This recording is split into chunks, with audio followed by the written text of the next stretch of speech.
Well, well, well, my people. Now you are about to feast your eyes on my new watch. I haven't decided whether or not I'm going to do this part of the film before or after my explanation of my historical watch destruction. But here we are. This is a watch from VAER. I went cheap, my friends. I was going to buy a $300 watch, a C5. Watch from VAER, and then I was like, I don't know, I better start small and start with something less expensive because quartz watches tend to be the first ones to die on me. Now, I never talked to anyone at VAER. I just looked at their website. I liked some of the things that I saw on there, and they have no idea the kind of horrible customer that I am. I'm not somebody who's going to be a pain in the butt or like complain or do bad reviews or whatever. They just have no idea the lineage of destruction that I have when it comes to watches. This goes back to the 1983, 1984 era when I was in middle school. I guess I'm going to have to do my explanation after because now I'm kind of spilling the beans. You see the kind of planning or lack of planning that I have when I do my films, because this is like my wife walked out the door 30 seconds ago. I got a short window. I got to get this over with. I really like this packaging. So this is pretty nice. And then inside, very, very nice packaging, except who is that clown? I'm definitely as cool as that guy is. I could have sent VAER a portrait of me, and then they could have printed me, so when I opened my box for my watch, it could have been me on there. But clearly this guy knows how to surf. So he does have something. I can surf, but normally it's basically 6-inch shore break is where I'm most comfortable. And this talks about using your watch underwater. It talks about the case back and the crown. Use a threaded screw down design that's airtight, but you want to make sure that it's screwed down before you get in the water. And also when you get out of the water, yeah, you may want to, salt water that is, you may want to rinse off your watch. That's a pretty good idea for really anything that touches the salt water these days. Man, I just saw a Guardian story this morning about what's in the spray after a storm, ocean storm here in the States, and what blows inland from the spray. It's kind of terrifying. And then it says, help us spread the word. And this is basically talking about VAER starting in Venice, California in 2016. Their goal was to build the perfect everyday wristwatch. And if you're impressed, you know, do a review. Tell people about it. Heck no, I would never do something like that. What's in it for me, man? Register, I definitely will register the warranty because odds are, sadly, VAER, I will probably have to use it. And don't feel bad. It's not you, it's every watch company I've ever had. Look at this. Look at this. This is the Vanna White of the watch. So I haven't taken this out yet. You're seeing it in real time with me. There's the watch. And also it comes with a second band, which is kind of nice. And I, by the way, got the 36 millimeter watch. I did not get the 40. The C5 that I was going to buy is a 40, which would have been fine. But I have tiny wrists, tiny wrists. So this is going to fit perfectly on my tiny little wrist. But look how simple. Look how clean. Now VAER does have a bunch of watches that are assembled in the United States, which I think is a pretty interesting little twist because not a lot of watches that I can find are assembled here. That doesn't mean that they're all crafted here. It means that they're assembled here, but I do like the effort in having a watch that's assembled in the United States. This one, however, because I went a little on the cheap side, let's be honest, this one was not. This could have been assembled in Tijuana for all I know, or I don't know, Tangiers. But I think it was probably assembled somewhere in Asia. And you know what? That's fine because I'm excited about actually trying this out, putting it to use. Has it got something on the... Oh, there it is. Oh, you're here with me. God, that's called YouTube gold. I mean, how do you not get excited when you want me to do that again? Just act like I'm doing that again. Yeah, there it is. The time is off, but you know, who knows what time zone they're in, whoever assembled this. That would be interesting to work back.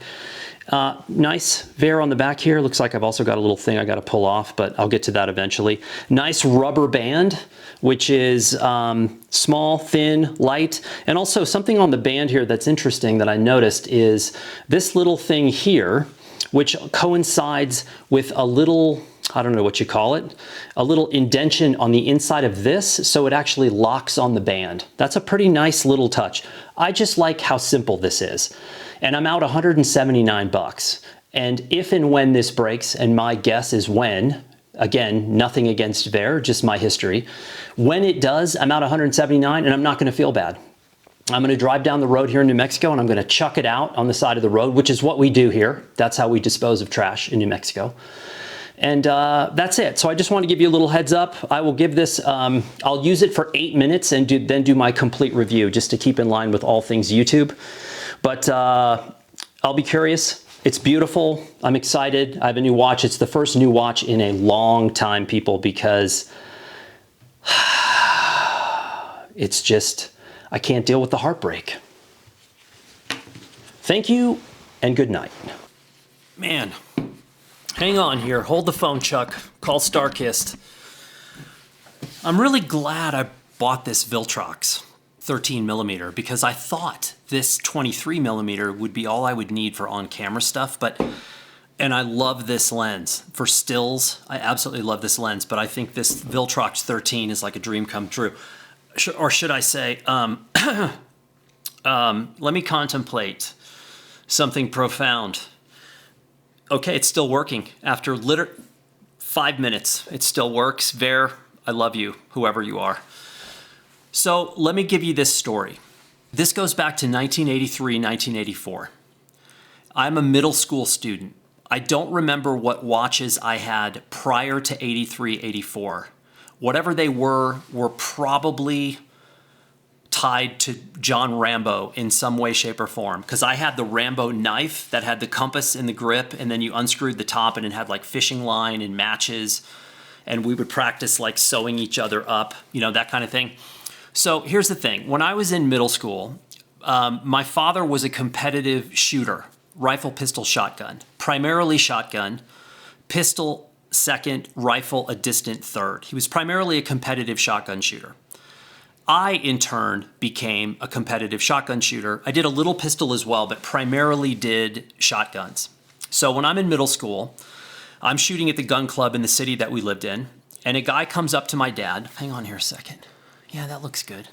Guy comes up to my dad, and this guy's affiliated in some way, shape, or form with the U.S. Olympic shooting team. And he says to my dad, hey, I've been watching your son, meaning me, and he's good. And I'm keeping my eye on him. And when he's older, if he can qualify academically to get into X school over here on the side, I'll give him a scholarship. And on that scholarship, he'll be on the shooting team at the school, and we'll travel all over the world shooting skeet, trap, international trap, and sporting clays, which were things that I was already shooting. And so, again, middle school. So I keep shooting, and one of the people that my dad is shooting with is a guy who is in charge of a famous watch brand's racing team in Europe. So they sponsor like F1 and they sponsor a bunch of other stuff. And I'm shooting with the son of this guy who's older than me by like 6 years, but he acted like a kid. He was awesome. And we would often shoot together. So in passing one day, this guy says to my dad, hey, what does your son like watches? You know, I'll give him a watch. So he does. And he gives me a watch from this brand, which at the time, at least to me, and I don't know if this is accurate or not, at the time it felt like it was brand new to the United States. And it was a big deal. It was by far, it wasn't like he gave me a high-end watch from the brand. He gave me what I would call like a middle-of-the-road watch from the brand. I was pretty small. My wrist is still tiny, as you can see here. And I was like, this is great. And it wasn't a super sophisticated watch, but it was really cool. It had the bezel moved and had like numbers on it. And I thought, man, this is really cool. This is going to go over really well in the middle school that I was attending, which was like a gladiator academy. There were teachers getting beat up and drug deals and gang fights in the middle of school. It was awesome. Education-wise, not so much, but excitement-wise, it was a great place to go to school. So I get this watch and I use it for approximately 2 weeks and it stops. And I'm like, uh-oh, I did something, I must have done something wrong. So my dad is shooting with this guy again, and the guy in passing says, how does your son like the watch? And my dad's like trying to be cool about the whole thing, and he says like, well, he loved it, but the weird thing is it stopped. And the guy's like, what are you talking about? And my dad goes, yeah, it just stopped, we can't figure it out. And so the guy said, well, give it back to me and I'll send it into the techs and they'll tell us what's wrong with it. So this was like pre-Amazon, people were transporting things by like rowboat at this time. So it took weeks go by. And this guy calls my dad out of the blue and says, what does your son do? And my dad's like, he does middle school. He's a middle school kid. He's a rat. He's a monkey. He's disgusting, but he doesn't do anything. He just goes to middle school. Why do you ask? And the guy says, well, because the inside of the watch is, quote, powder. It has been obliterated. The inside of the watch. We don't know what this is. We have not seen this before. Okay, so this was chapter 1 of a book that now has dozens and dozens and dozens of chapters. People think I'm making this up. They think I'm exaggerating when I say, for whatever reason, when you put a watch on my body, it is a matter of time. It is dead man walking. I've tried Casio, Timex, Omega, Seiko, VAER. I've tried everything. And my watch buddies out there, and I know some people who collect watches, and I love them because they're fixated on watches in that way that I absolutely love. They're not exactly going out and buying the most expensive things. They're buying things that have meaning to them. And when I tell them this story, they often say, it's impossible. You're full of it. You're making this up. There's no possible way. One of these guys gave me an Omega, which is that really, I don't know what you call it, but it's the movement where when you move your arm, you can feel the movement inside going back and forth. Is that an automatic? Maybe. Died. Will not keep time on me. So I've had all those brands that I mentioned before. People are like, well, just solve this once and for all and get a G-Shock. My G-Shock died. Get a Timex Expedition for $40. I don't know how many. I love that watch, by the way, the Timex Expedition series. And this goes way back. I had one of those in like middle school. I don't know if that's what they called it at the time. But it was like, I remember because the dial glowed for the first time. That was really cool. And it had, I could swim with it in the pool. That lasted, I had one Timex last 2 days once. But that actually might be a long time because I got a new story for you. So let me just recap this. Starts in middle school. I vaporized the inside of this watch somehow. And then every single thing I put on my wrist from that point on breaks. And it's uncanny how many things that I've broken. And I mentioned some of those brands because somebody wrote me a couple of years ago and said, oh, I know what you have. Yeah, that's a common problem. You got to buy Seiko. My Seiko chronograph Solar, dead in less than a year. It started with the second hand not working and now it's completely dead. It won't keep time. A lot of the Solar watches that I've had in the past, if I simply turn my wrist, it will turn on the Solar feature of the watch and completely drain it. It's weird. I've put Garmin's on my wrist. I've put all kinds of other watches from people and turned my wrist and it turns them on. I don't know what, I did not get hit by lightning. That would have been the thing. I almost got hit by lightning. My sister and I, when we were little in Wyoming, almost got cooked together. It would have been a MILNOR sibling fusion of us together. It blew our hair back and our clothes back and almost melted us, but I can't count that. And actually this did start after that, but okay, so let me tell you this last story and then I'll shut up. So my wife, again, skeptical of everything I do. Doesn't matter like what it is. There's never going to be an ease-in situation at first. It's always going to be, nah, she's going to come at me with that skepticism angle. So I tell her I'm going to buy a new watch. And she's like, no, you're not buying a new watch. She goes, take mine. So she has this her beloved Timex that she's had for at least 10 years. She has this watch. She shows it off in my face all the time because it's basic, but she's had it for 10 years. We bought it before a trip. I had a shoot in the Turks and Caicos. I've been there a few times. I've had a couple of shoots down there. This was a shoot in the Turks and Caicos, and this was at least 12 years ago. And right before we went, my wife said, man, I need a new watch. And I remember going with her in LA to go and get this watch, and it was the one she wanted, and it was a specific Timex thing. It's been flawless. So she says, before you buy this new watch, wear mine. And I said, okay, buyer beware.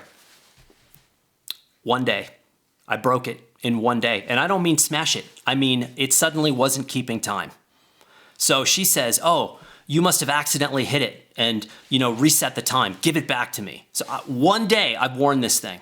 I give it back to her, and that night, as she's getting into bed, she goes like this, and it's off by an hour. And she looks at me, and she looks at the watch, and she looks at me, and she goes, "Oh my God." And I said, "I told you, she of all people should have known this lineage, but she doesn't want to believe it." Nobody wants to believe it. Everyone says, "Oh, it has to be, it just must be a coincidence." 12, 15, 20 times a coincidence? I don't think so. So the watch is off by an hour. And what does she say? "Oh, I must have accidentally reset it by an hour off." I said, "No, it's me. I killed it." Sure enough, killed it. Next day, she's like, "What did you do?" I said, "I don't know. I can't explain it. I'm sorry, VAER, in advance for what I will do to your beloved timepiece." And I don't know what else to say. I've tried everything. I've tried quartz, I've tried solar, I've tried mechanical, I think I tried an automatic. And I love watches. I'm going to keep buying them. I don't care how many break. And people are like, "Why would you wear a watch when you have your cell phone?" Do you know how lame ass, first of all, if you're a dude or anyone for that matter, and you carry your cell phone in your front pocket, you're a moron. Do you have any idea what is coming out of that phone? And why would you put it by your naughty bits all day long? When I see young people with their phones in their front pocket and women who keep it like this in the gym, what are you thinking? And it just nails on a chalkboard for me to reach for your phone to find out what the time is. I'm not 12. I didn't grow up with TikTok. I don't want to grab my phone. In fact, if I never touched my iPhone for the rest of my life, do you realize how happy I would be? Except for the map, the GPS map function. Then I would be sad. I would cry because I love that. Everything else, you can have it. If I never went on social, never went on email, and never talked to anyone on the phone ever again, you think I'm exaggerating? That is who I am. I don't want it. I want this. I want to just look at that. How simple is that? What time is it? Oh, I'll tell you right now. Thank you, VAER, even though you had no idea I was buying this and I don't know you at all. That's my story. So I thought me breaking my wife's watch in one day would be humorous for people. It was for us. So thanks for listening, and I'll be back.